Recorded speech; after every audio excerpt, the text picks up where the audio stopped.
Bismillahirrahmanirrahim. Welcome everyone to our session on cataract.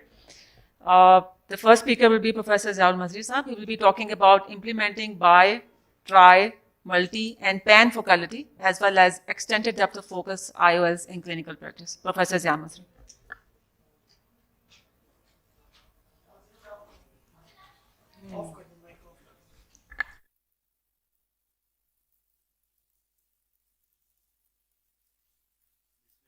रहीम। तो ये brain child है आज का टॉपिक और इसका एजेंडा कर्नल शहजाद सईद का। और हमारी टॉक्स जो अक्सर आप सुनते रहते हैं और वेबिनार्स इस वेब एड्रेस पे अवेलेबल हैं। एक हमने एकेडमी बनाई है, वर्चुअल एकेडमी ऑफ ऑफ्थल्मोलॉजी वोफा, तो उसमें आप लोग भी वेबिनार्स कर सकते हैं, कंट्रीब्यूट कर सकते हैं और जो भी हम एकेडमिक एक्टिविटीज़ करते हैं उनकी रिकॉर्डिंग्स उस पर अवेलेबल होती हैं। उसका ये वेब एड्रेस दिया हुआ है। The background of this talk is that adding premium IOLs like toric and multifocal, EDOF and progressives in your practice is really important. Because the patient expectations, because of the innovations and the technological revolutions are increasing, and cataract surgery is also rapidly evolving. At the same time, the patient expectations are high, so that's why this talk and the agenda I'm here is important. In the first section, we are going to discuss the concept of lower and higher order aberrations and asphericity. It will help us to understand EDOF and depth of focus. The second section will be discussion on neuroadaptation and dysphotopsias. That's the issue with most of the multifocal IOLs. And then we will be discussing and comparing bi, tri, multi, panfocal intraocular lenses and with recently introduced concept of extended depth of focus, EDOF.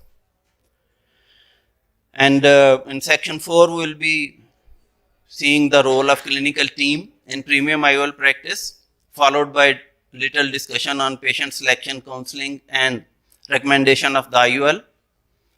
And then there will be a little discussion on surgical outcomes, how to improve, and then dealing with the unhappy patient. And as I mentioned, there is a hidden agenda as well. So hidden agenda is I am going to share with you the mysteries of love. This is an English translation of my poem, Asrar-e Muhabbat, Rumuz-e Muhabbat. So ye my son Saad Mazri has done this, and we will be just with the every section break, there will be one stanza. So with this we move to first section, and that is concept of lower and higher order aberrations. As you see, this is a classical diagram. The paraaxial ray goes and focuses on the paraaxial focus, but it has to be very near to the principal axis. If it is far from the principal axis, it may focus behind the paraaxial focus, and then it is negative spherical aberration. And if it focuses, the red one, in front of the paraaxial focus, it is positive spherical aberration. But this diagram is very important to understand depth of focus. It is a very negative thing, and this is what ultimately led to introduction of aspheric IOLs. We will see.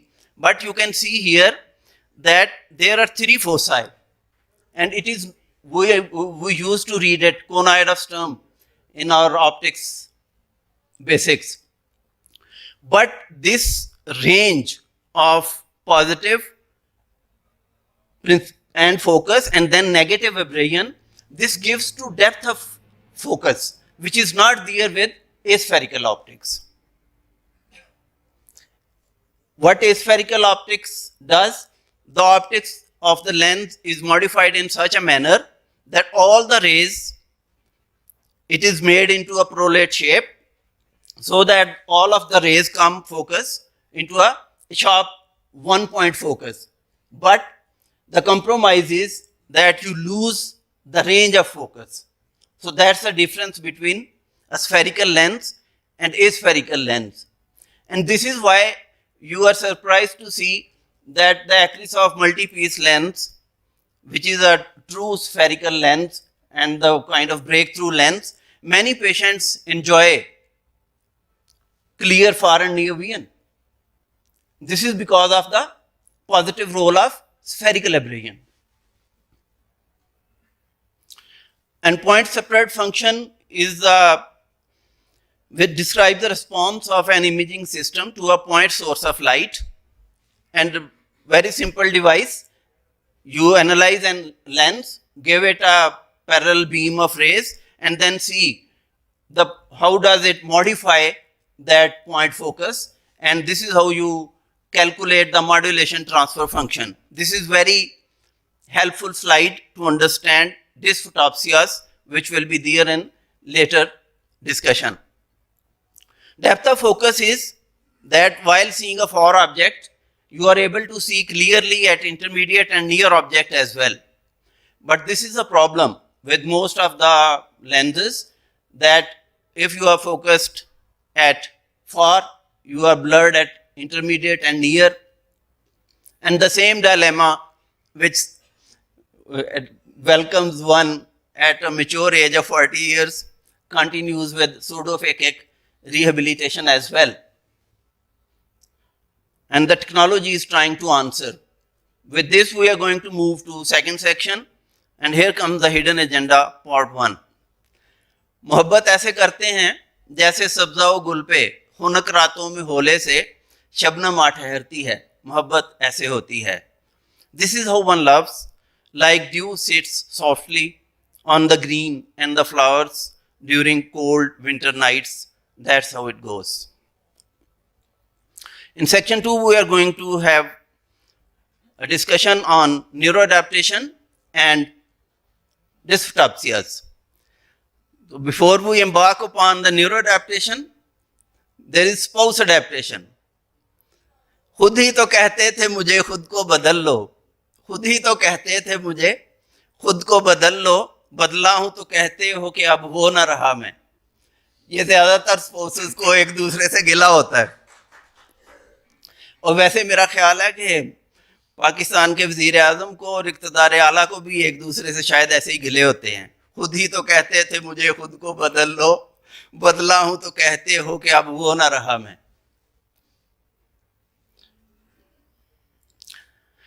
Why neuroadaptation differs with different IOLs? See, the retina plays a very crucial role in capturing the image. So it's a very simple concept. The more refined and the precise and good quality image the retina will get, the less work needs to be done by the brain, because the same image is going to be conducted to the brain. So that's why the optics of the IOL are very important. The less dysphotopsias and the better quality of the image is there, the happier patient we are expecting to have in post-op period. So dysphotopsia is an unwanted image that patient sees of any optical system, and we are here discussing it in terms of cataract surgery post-op. Positive dysphotopsia is an unwanted light such as a streak, starburst, flicker, fog or haze. And negative dysphotopsia is absence of vision. That's very important for residents to understand. Positive dysphotopsia is an additional unwanted image, whereas negative dysphotopsia is a kind of line or a crescent, dark crescent in the peripheral visual field. And this negative dysphotopsia is very rare, and one of the factors in IOL implantation is considered that if you are able to position your intraocular lens at 3 or 9 o'clock positions, the negative dysphotopsia may decrease. And these are the various pictures of dysphotopic phenomena: glare, halos, flare, starburst, flash and streak.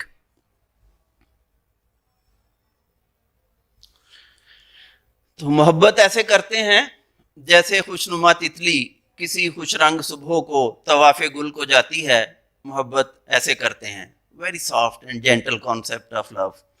This is how one loves, like a beautiful butterfly on a colorful morning, circles around the flower. That's how it goes. In section 3, we are going to discuss and compare multifocal lenses with EDOF lenses. As we know, monofocal, bifocal, trifocal, panfocal, EDOF and variable focal are the terms which are used and coined over last decade. And these are the trifocal lenses which are recently being promoted and available.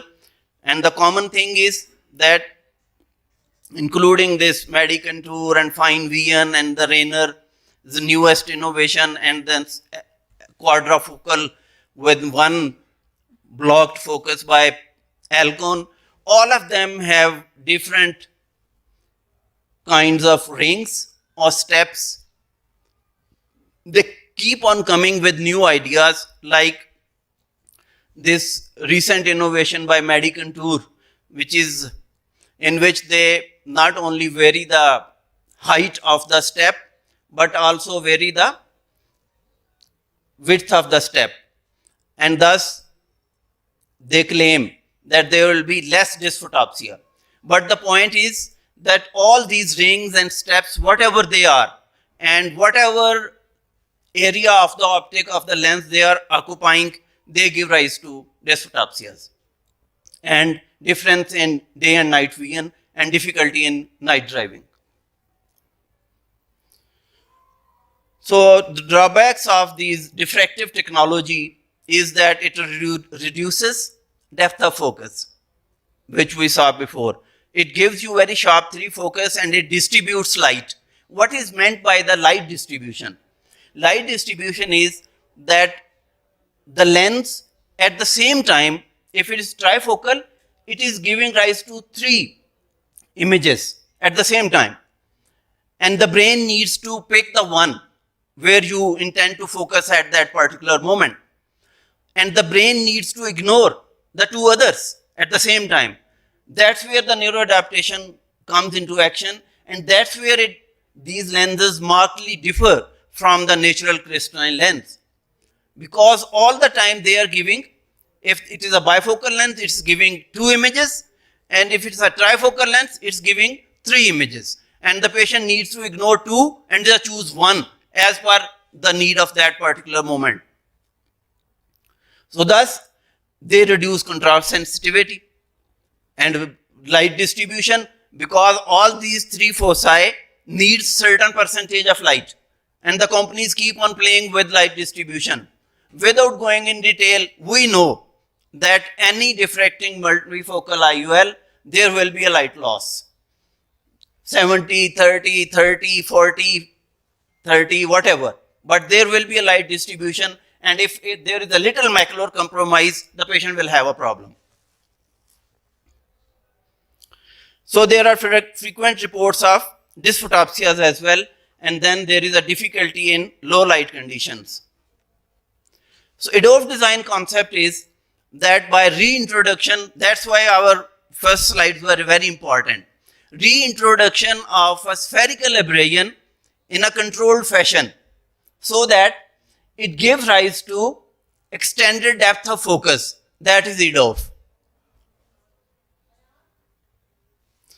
As you can see, it is a pure refractive monofocal IOL, and there is an aspheric button in the center. The result is the extended depth of focus for near and intermediate distance. So this is a basic concept of EDOF, and then different companies are playing it differently, like SIFI is giving this extended depth of focus between far to intermediate distance, whereas Lucidus from SAV IOL, they are giving the manufacturing the lens with EDOF at near to intermediate distance, and they claim that it behaves better for the patient. And that's how the depth of focus is increased, and it becomes easy for the patient having full light for the distant vision, and at the same time is able to enjoy most of the intermediate and near activities of daily life. Then there is a continuous concept of continuum foci. Again, introduction of the steps and a progressive modification of the IOL optic gives rise to continuum foci. मोहब्बत ऐसे करते हैं जैसे खुशखरामी से, नसीबे सुबह गुलशन से चुरा के खुशबू लाती है, मोहब्बत ऐसे करते हैं. This is how one loves, like a light morning breeze with elegance and grace, steals fragrance from the gardens, and that's how it goes. Extended depth of focus decreases these gaps of defocus by controlled introduction of spherical aberrations or an aspheric button in the center. And thus, from near to intermediate distance, there is a range of vision is provided to the patient. And the term which is used is pseudo non-diffracting beam. By introduction of that spherical button, instead of this diffracting beam is crossing, first it is focusing and then it is diverging, converging and diverging with a point focus in the center. But with this PNDB or pseudo non-diffracting beam, it doesn't let into cross, it just makes it diverge again before meeting each other. So that's why there is a range of clear vision is provided, as you can see here. This is a button, this is a lens, and this is pseudo non-diffracting beam. And this is a animated model. Again, wavefront comes and it is modified by the IOL optics in such a manner that a range of clear vision is provided at near and intermediate distances. So in vivo analysis, which was carried out by David J. Apple Center of Vision and Research, they compared all the previous lenses I have shown you, the trifocal lenses, and then EDOF lenses, and they reported this conclusion. The link of that video, which is available on YouTube, it is very interesting and very concept clearing video by David J. Apple. Better range and depth of focus with EDOF lenses was reported when they were compared to diffractive trifocals. That is the first, the conclusion number one. The second conclusion by David J. Apple was lesser dysphotopsias with EDOF IOLs as compared to diffractive trifocals. मोहब्बत ऐसे करते हैं जैसे बुलबुले शीरी किसी शादाब टहनी पे कोई नगमा सुनाती है, मोहब्बत ऐसे होती है. This is how one loves, like a sweet nightingale seated on a lush green offshoot, sings a nocturnal melody. That's how it goes. We have got 5 minutes of Dr. Qasim as well. The clinical team and ophthalmologist role. Process starts with education and setting the realistic expectations. And that's why the role of the whole clinical team led by ophthalmologist is very important, and we need to educate our staff about the premium IOLs, about their pros and cons, so that the whole team talks the same thing and educates the patient while preparing the patient or advising the patient about choosing an intraocular lens. And then the cataract surgeon, a traditional one who just doing the bulk of operations and going for monofocal IOLs, he is not bothered much about decreasing spectacle dependence. But there is a refractive cataract surgeon now who is touchy and who takes care of all the corneal and other aspects in mind, and takes care of our near intermediate vision as well as astigmatism and higher and lower order aberrations. So we have to change the mindset.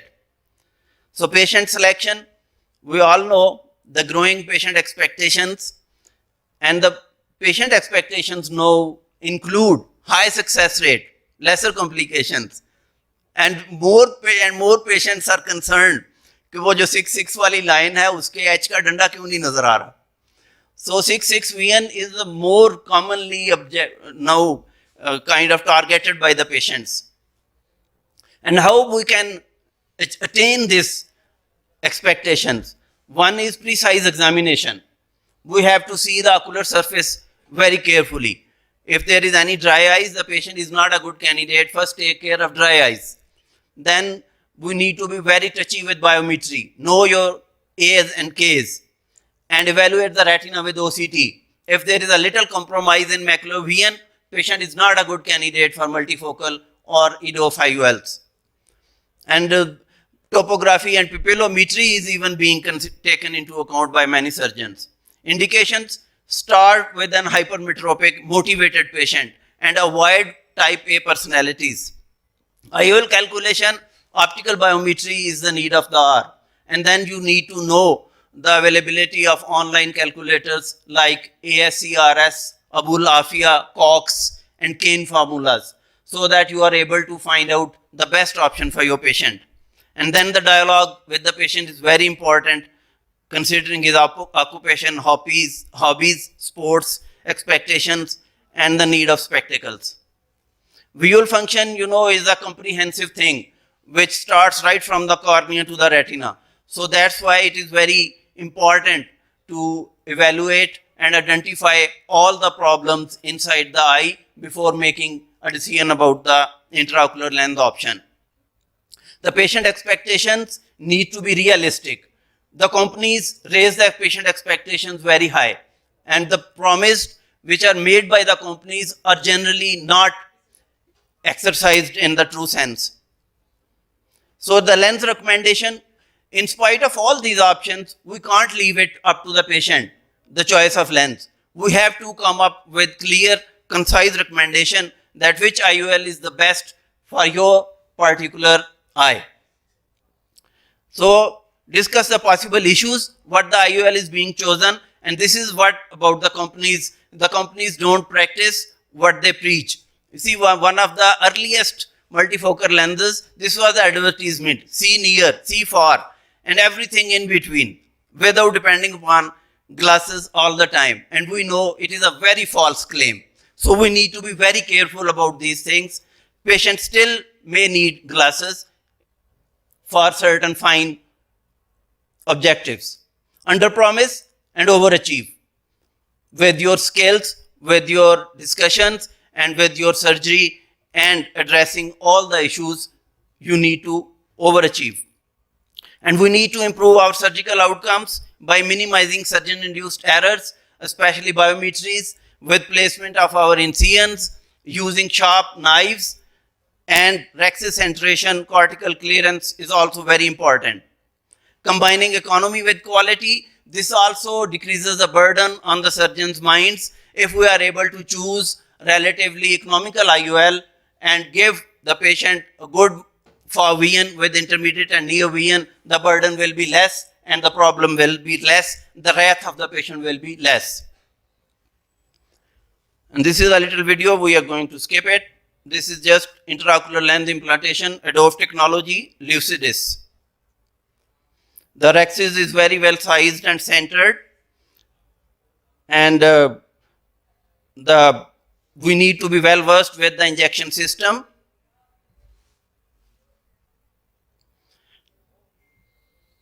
And once you are injecting the IOL, keep on watching it till the last moment. With every IOL, I follow the same procedure. How to manage the unhappy patient? Post-op, we did our best, we chose the right IOL, but still the patient is unhappy. What to do then? Because the arguing with the patient is not the recommended thing. We have to listen to the patient. And we don't help the patient by arguing. And the patient don't care how much you know until they know how much you care. That is empathy. if we are able to listen to the problem and then we are able to address the unrealistic expectations, we should be able to manage the unhappy patient, because the patient doesn't understand the neuroadaptation. They don't understand the other factors like dry eyes, like role of macula, like the role of uveitis, which may be there in post-operative period. So careful evaluation and explanation of these little problems if the patient has will help to satisfy the unhappy patient. And then we need to detect and explain and manage the post-op issues. I have already suggested. Evaluate carefully the ocular surface.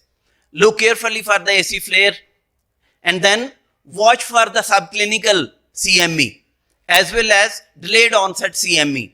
Go for OCT if needed and address the issue if you are able to detect it. That will also help to address because you will share the diagnosis with the patient and then you will be offering the treatment and hopefully it will improve.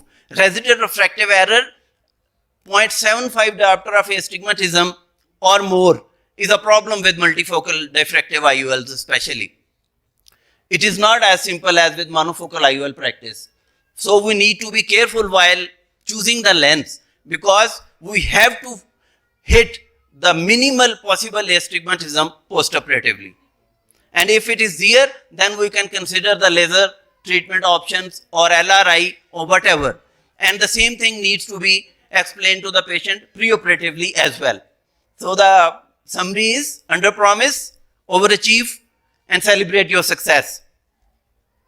And that also completes the hidden agenda. मोहब्बत ऐसे करते हैं जनाब मजहरी साहिब, मोहब्बत की नहीं जाती, मोहब्बत हो ही जाती है, मोहब्बत ऐसे होती है. This is how one loves. Dear Mazhari Sahib, love ain't done, love just happens. That's how it goes. Thank you very much for your attention. Thank you very much, Professor Mazhari, for your great insight in multifocal and extended depth of focus lens.